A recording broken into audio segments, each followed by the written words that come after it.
Well, here's something that's fairly simple, the payment yield updates. This is the only easy decision that I can see in any of this. Again, it's a one-time decision to to update your program yields. Again, it applies only to PLC for now, but again, it might make sense to update your yields depending on what USDA does with the next farm bill, if there are program type payments and if they're basing them on your yields again. Decision is made on a crop by crop basis. Basically, if your updated yields are 90% or more of your current program yields, then you should probably update.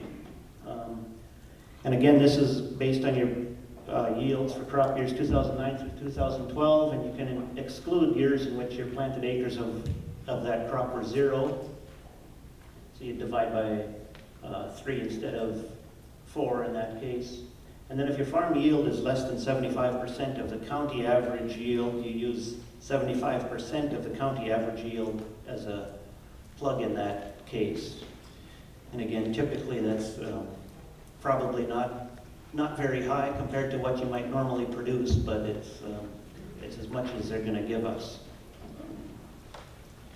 So here, in this example, if your existing yields for corn is 120, sorghum 60, soybeans 35, wheat 45, your average or actual yields per planted acres for all of those years, here's 75% of what assuming the county yield would be. You find 90% of the average of these years. So for corn it was 145, for soybeans it was 66, 47 for soybeans. I'm sorry, sorghum was 66, 47, and 52. And since those are all greater than what, or 90% of that average is greater than what you had here, then it would probably make sense to increase all of your yields. If one of those was less than these yields over here, you would want to keep, obviously, the higher of the two and keep your existing payment yields. Anyway, that's the easiest thing to try and do in the Farm Bill, and at least as near as I can tell. One thing with this Farm Bill that's going to be extremely important is communication. Landowners and tenants are going to have to work together to determine whether or not to reallocate base acres, to whether or not to update payment yields. The legislation clearly says it has to be a unanimous decision for all operators, landowners of any FSA farm. And in the case with the letters that landowners should have gotten last week, the reason for that is the base acres and the payment yields goes with the land. It doesn't go with the tenant or the producer. Those base acres stay with the land. And so my dad got one of those letters last week. He said he didn't know what to do with it because his tenant is 200 miles away and just sends a check twice a year. So he said he made a copy of the letter and mailed it down to the tenant. And I said, well, you're going to have to keep that letter because part of that decision might come down to you talking to the tenant to figure out what makes sense.